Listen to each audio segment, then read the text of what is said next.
Hello, welcome to Behavioral Health Case Management, BH215, and today we'll be discussing promoting professional growth.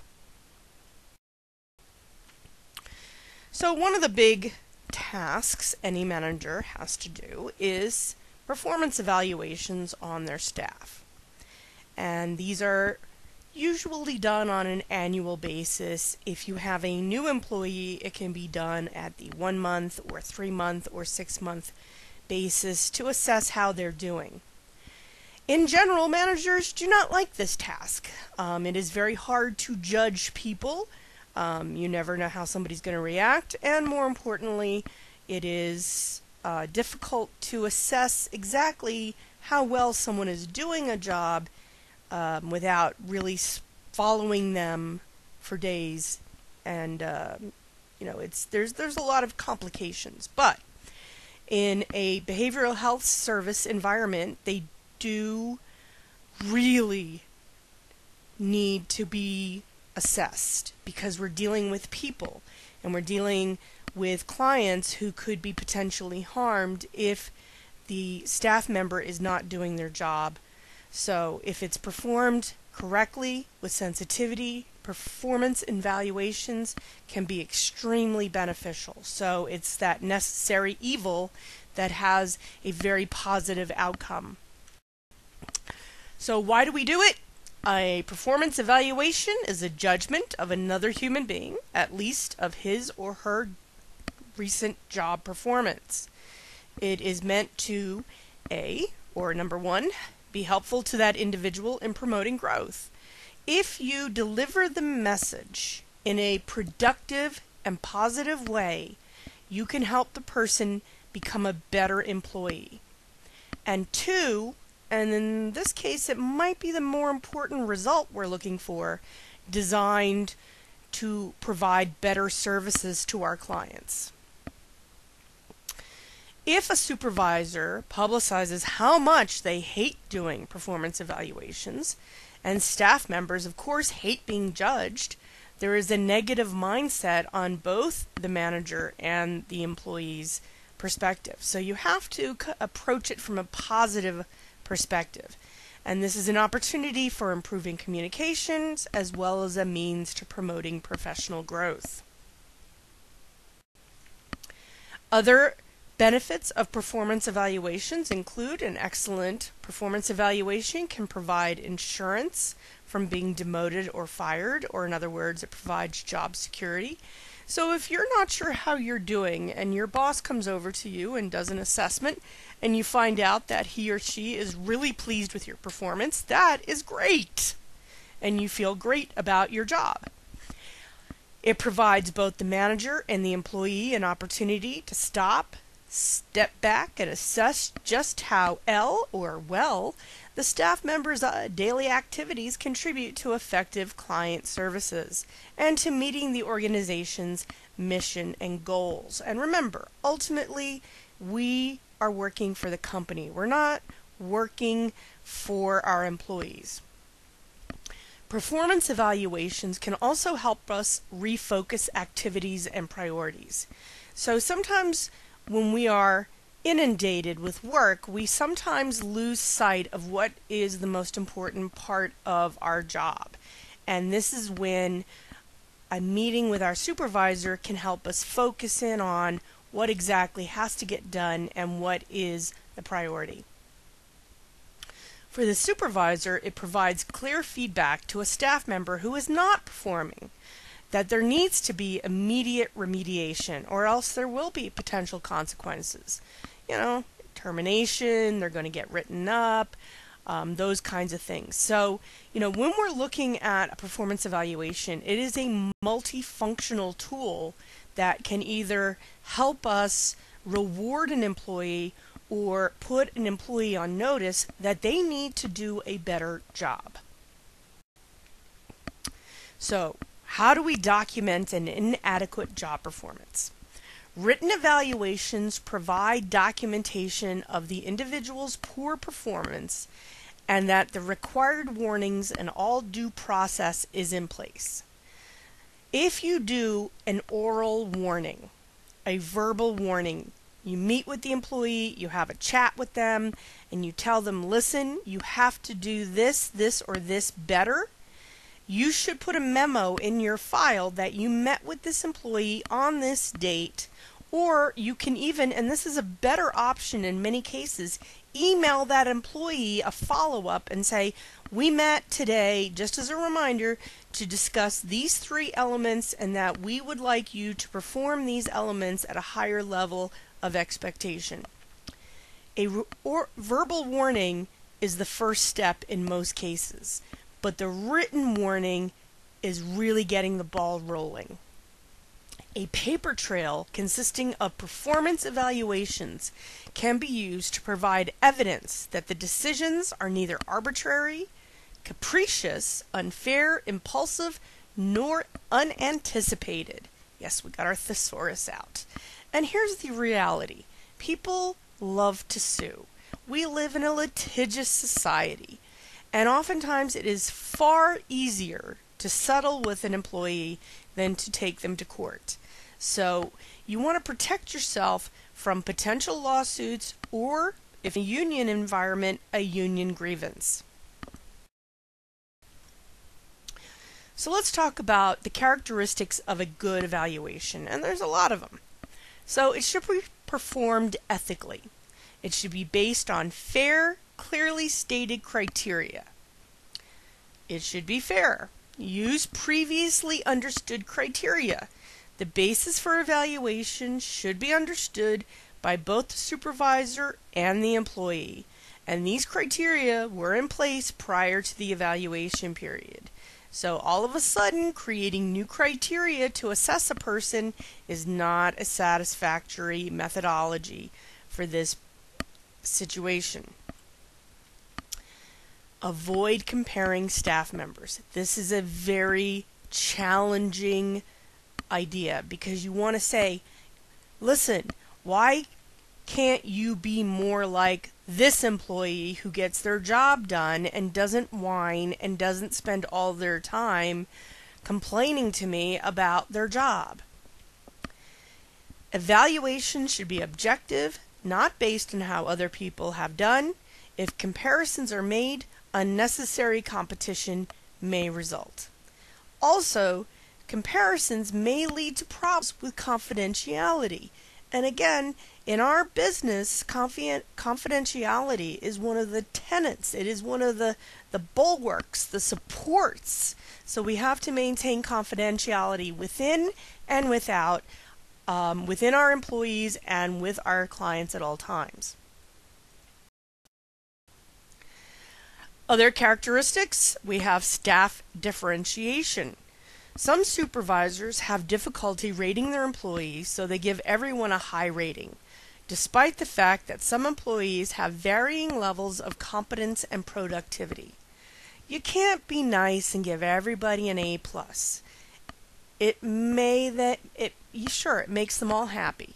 But here's the thing, it makes the people who do a great job and bust their butt every day really mad. And it makes the people who are slackers believe that being a slacker is okay. So it is unfair to those who are the most competent and productive, and all staff must be evaluated using the predetermined criteria that are applicable to their job and provide a narrative description to address anything that needs more explanation. Also, you want to apply realistic expectations. Factors such as the worker's stage of career development, professional background, stated career objectives, and previous work experiences are all variables to consider. You cannot necessarily judge a person's productivity if they've only been working at the job for 3 months compared to somebody who's been working at the job for 12 months. So that has to be taken into consideration. You also need to recognize the problems in the work environment. Sometimes there are conditions in the work environment that go beyond the control of the employee being evaluated, but they impact his or her ability to do their job effectively. So for example, there's not enough clerical support, so a large part of the day is dedicated to data entry and filing instead of direct client services. In this situation, the supervisor must recognize within the narrative portion of the evaluation the challenges that the employee faces, in other words, extenuating circumstances. Another issue is the so-called inherited problems which are left over from a previous employee or supervisor. Fairness tells us that we give this employee a grace period that allows for a reasonable time, a period, to resolve the issue. If the problem still exists after the grace period ends, then the employee must take ownership of the problem and figure out a way to rectify it. So if you're brought in to organize a staff, be the office manager, for example, of a behavioral health staff, and everything is disorganized and it is a complete nightmare, what you need to be able to say to your supervisor is, I need X amount of time, 8 months, 7 months, 6 months, 1 year. Because if you are unrealistic and say, I can get this done in 1 month, there's just no way. On the other hand, making a realistic grace period they can hold you to is going to give you a good amount of time to work with. You manage that time, and then more importantly, and this is the important thing, you're going to have the opportunity to fix it in the timely manner that a manager may need. Then we get into issues with our hard versus soft criteria.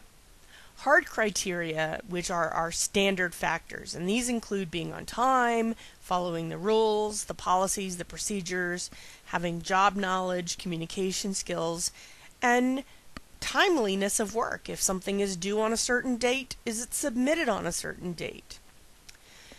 On the other side of the coin is what we call our soft criteria, otherwise known as subjective judgments.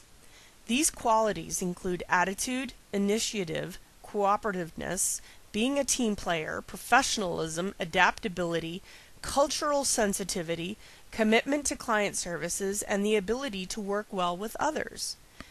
These are all subjective assessments. So I can look at somebody and say they are an incredible team player. Somebody else would look at that person and say they're a horrible team player. They don't work well with my group at all.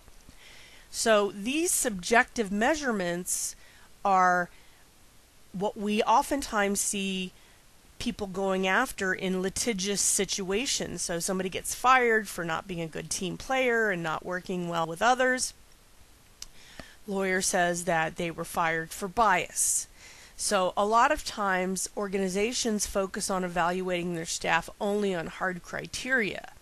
However, in the human services field, so much of what we do is subjective and subjective judgments. So there has to be a balance. So when we are looking at this, the key is to be fair to all employees and to use the criteria across the board with the least amount of bias possible. You really have to sit down, and if it's an entire team of people and there's more than one manager, you have to sit down and really examine each team member and look at how all of the managers see that particular team member in terms of how well they work. There may be a team member who's really great for one manager but is terrible for another manager, and that should be reflected in their performance evaluation. Another characteristic is consideration, and this provides plenty of opportunity for input and explanation by the individual being evaluated. It acknowledges achievements and identifies strengths as well as weaknesses. It offers support for improvement and professional growth. It is designed to be constructive and not destructive. Here is the best piece of advice I can tell you. If you humiliate, embarrass, or shame a person during an evaluation, that person will shut down. They will not hear a word you say, and you must be aware that you are going to cause that relationship to fall apart. You have to be supportive. Even if that employee is a giant pain in your butt, you still have to be supportive. We've all heard stories on the news about an employee who gets a bad performance evaluation or gets terminated, and they come back with a gun and they start shooting people. Horrible situation. And it's because they felt humiliated. And we want to avoid that particular scenario as much as possible, because ultimately what we want to do is create an environment where that person feels, especially in an evaluation situation, that they can grow and improve. If an employee is dealing with a personal problem that their supervisor is aware of, consideration is not given when their personal issues bleed into their professional world. So, yes, everybody has personal problems. Everybody. Personal issues cannot impact professional evaluations, especially if they are consistent and long-term. You can grant the employee that grace period to deal with their issues before corrective actions are implemented. So, for example, let's say that one of your employees, their spouse dies unexpectedly. They're killed in a car accident, or they have a heart attack in their sleep. That's a life-changing experience. They may need to take some time off. They may need some grace period to deal with their grief and all of the financial and family issues that are going to arise. You cannot evaluate that employee on the same level that you evaluate an employee who is dealing with a personal problem where their boyfriend is a jerk every once in a while. There are different levels, and you have to take these things into consideration. You have to be aware and use your social intelligence to make these determinations. When you're conducting a performance evaluation, most organizations have written policies and procedures on how they are to be conducted, and most companies used a two-pronged approach. The written evaluation, which is done ahead of time, and it usually describes the work undertaken during the evaluation period, the evaluation criteria with its associated ratings, and a narrative summary of the job performance. So the person who does the evaluation, the supervisor, has sat down, has thoughtfully written out their evaluation. Then the evaluation conference is when the supervisor sits down with the employee to discuss the evaluation. Don't just email the evaluation to the employee and say, read it and sign it. You should sit down with them. Give them the consideration of 20-30 minutes to discuss their performance. They work 2,000 hours a year for you. Give them the 30 minutes to talk about how they're doing. The supervisor should thank the employee for the contributions they have made to the organization. The written evaluation is presented to the employee, who is given time to read through it, and then it is discussed, as well as professional goals and growth opportunities. If any changes need to be made, the supervisor will revise the evaluation, and then the employee signs the copy. So, if during the conversation the employee makes a case about something the evaluator has made maybe a negative remark about, and the employee can plead his or her case and change the evaluator's mind, then the evaluator can change the evaluation, and then it becomes finalized. So let's look at some of the trends in performance evaluations. One of the trends that you see in rural areas where you don't have a lot of overwhelming supervision, and we talked about this in a previous lecture, is one's peers conduct the evaluation of each other instead of the supervisor. This works well with constructive feedback, but it cannot be done anonymously, since anonymity promotes irresponsibility and people can distort the truth. if people don't know who's saying what, you can say anything. So if you're mad because one of your coworkers stole your lunch one day and you say terrible things about their work performance, then, is that fair? Well, no, it's not fair that they stole your lunch either, but you have to look at it from the bigger picture. The bottom-up evaluations, and I know that sounds a lot more fun than it probably is. And this is when the employees evaluate the supervisor. And supervisors who are good supervisors, who feel confident in their skills, will use this, and it can provide useful feedback, especially with regards to how the staff perceives them. One of the really important aspects in human services is education that you conduct for yourself throughout your career, and it promotes effective client services. There are 3 types of continuing education. Number 1, training. Number 2, education. Number 3, staff development. So training is designed to provoke a standardized, correct behavior from staff. For example, how to handle a report of suspected child abuse. There can be no deviation from the correct way. There's one way and one way only to do this. Training usually involves hands-on practice in performing a task in the approved way. Training is a form of socialization. It helps employees to achieve a basic competency to do their work in an acceptable way. You may receive the training in college, you may receive the training on the job, you may be receiving the training in a specialized course. Then there's education, which is what most people are doing in college, which is the communication of a body of general knowledge. It prepares for the one-time only, not totally predictable situations that professionals often encounter.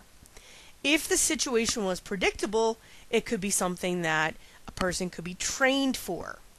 So it's important to be able to assess the situation, draw on experience and general knowledge acquired through education, and to apply professional discretion in a unique, one-time only manner. So for example, at a lot of colleges, you're forced to take a communications class, you're forced to take a critical thinking class, and people may groan and whine about having to take that, but those skill sets will be used throughout your entire career.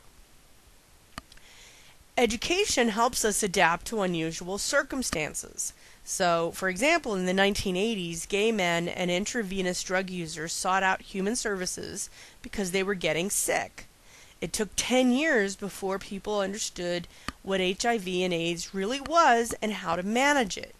But these folks were faced with an unparalleled plague in modern times and had to manage how to deal with it, and they relied on their critical thinking skills, their communication skills, their interpersonal skills, all of those quote-unquote soft skills that you're taught in college that you're not specifically trained in a particular situation.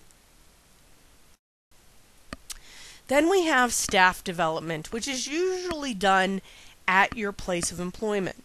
And this is used to address problem situations or provide staff with the new or updated learning required to function effectively in a changing work environment. So, for example, when the Affordable Care Act was passed, it required human services staff to learn the new requirements. So when there's new laws passed, they bring in a speaker or you're sent to a seminar and you learn how these new laws will impact your job.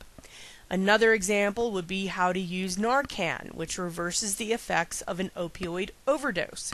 So if you are working in an outpatient clinic for rehab and a patient comes in or client comes in who has recently been has been off of heroin, has recently started, they start to pass out in your office, they go into overdose mode, you have Narcan in your desk, you can bring them right back to life. It is literally a lifesaver. EMTs carry it. In the state of New Jersey, because I live in New Jersey, you can get that for your personal use at home if there is somebody in your household who suffers from an opioid addiction, because it is such a prevalent problem in the United States these days. So who provides these continuing education opportunities? In-house providers with the knowledge and credentials to teach others. So the only downside is if the staff member has a low credibility amongst their peers. But if the staff member has a high credibility, is seen as intelligent, knows everything about everything, this is an awesome opportunity. Then you have private contractors and established continuing education programs. These providers have years of experience providing continuing education programs, and they generally come with a package of supporting materials such as PowerPoint, CDs, workbooks, etc. Downside? Tend to be very expensive. Individual educators. Many college and university faculty members offer their services at a low or no cost, pro bono. Faculty members may be looking to beef up their resume with these seminars, or are looking for outside references if they're coming up for tenure or a permanent position. And of course, students are going to college to prepare themselves for a career in human services. College programs. Some colleges provide short programs that will provide certification for certain professional skills. There are certain colleges that provide specific programs only for continuing ed. So, Sacramento State College in California is one of those. So, how are these continuing education agreements determined? Well, you have consultancy agreements, which are designed to bring the educators to the organization because of some specific expertise. A consultant is expected to be objective. They are expected to have no allegiance to any staff member. They are expected to be bias-free, and they are usually hired for a very specific amount of time. So a consultant is often used when an institution is seeking accreditation or reaccreditation, or if they're expected to redesign the organization's benefit system. It's far too expensive to hire somebody full-time for a year, or even a small staff to hire them for a year to do this, when you can bring in a consultant who can do it for a specified fee and you're not paying benefits. Alternatively, there are grants, which is money given to an individual or an organization to perform work in their area of expertise. And the most common grants are given for research. So in human services and behavioral health, if you're looking to see if a new type of therapeutic response will enhance the experience of teenagers who are suicidal, you write a grant. You get the money, and then you're able to do the research. Number 3, contracts hold the provider of the continuing education directly responsible for delivering what has been promised in a manner acceptable to the organization. Now, the benefit is contracts are legally binding, so if the work is not done, the individual is not paid, and the contract is designed to protect both parties. So just a couple more things about these performance evaluations. Performance evaluations form the basis of the manager's assessment of staff members' competence.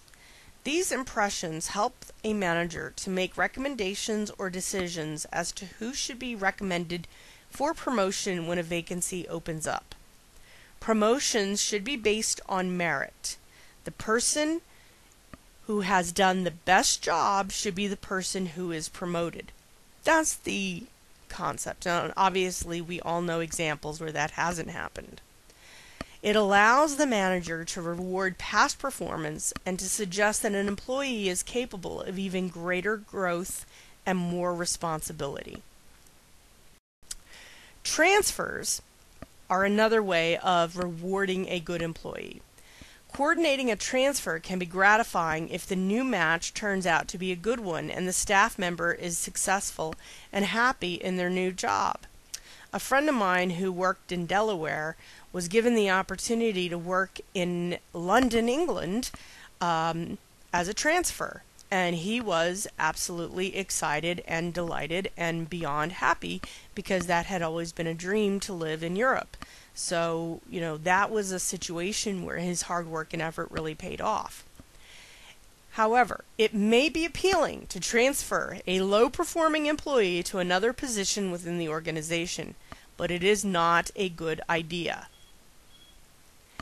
An individual with a bad attitude, limited skills and knowledge, and/or a history of poor work performance is not likely to be any more successful in the new position than in the old one. The only thing we have accomplished is getting rid of our problem and giving it to another manager. So unless you hate this other manager, you're better off creating the paper trail to terminate that employee than to sloughing that slacker off onto somebody else. Anyway, so that's it for today's presentation. If you have any questions, please text or email me. Alternatively, if you are not in my class, please leave a comment and I'll be happy to get back to you. Have a fabulous day.